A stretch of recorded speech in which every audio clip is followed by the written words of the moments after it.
Good morning everyone, welcome to entertain story blog. দেখো আমার বিছানা গোছানো হয়ে গেছে। আজকে বেডশিটটা ধুবো ভেবেছিলাম, কিন্তু রৌদ্র নেই, বৃষ্টি হচ্ছে, তাই ধুতে পারবো না। তো এখানে দেখো সব পরিষ্কার করে নিয়েছি। দেখো আজ স্কুল খুললো, স্টুডেন্টগুলো আসলে ভালোই লাগে, ওদের হল্লা চিল্লা শুনতে খুব ভালো লাগে। লাউটার কি অবস্থা করেছে দেখেছো? এই লাউ এরকম করে লাউয়ের সামনাটা ভেঙে গেলে বলে খেতে হয় না, এই পুরো লাউটা গরুকে খাওয়াতে হবে।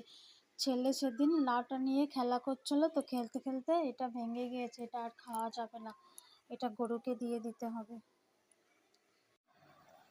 দেখো আমরা চা বানিয়ে নিচ্ছি, এখন আমরা চা খাচ্ছি। এখন হয়ে গেছে বিকেল, হয়ে গেছে 6:45 বাজে। দেখো সন্ধ্যাও হয়ে গেছে। আজ বহুত বড় একটা আকাম হয়েছে জানো তোমরা। আমার ছেলে খেলতে গিয়েছিল, তো ওখানে ওকে আজকে ওয়েদারটা অনেক খারাপ, বান্দরে তাড়া করেছে, তাই ও পড়ে গিয়েছে। পড়ে গিয়ে কি অবস্থা, বান্দরের জন্য বাঁচার জন্য ড্রেনে পড়ে গিয়েছে, তোমাদেরকে দেখাচ্ছি।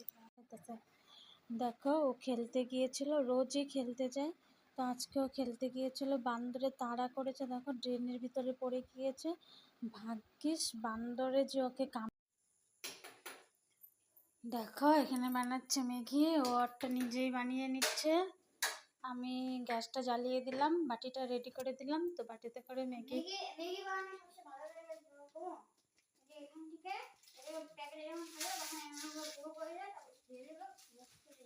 গুড নাইট বলে দেয়।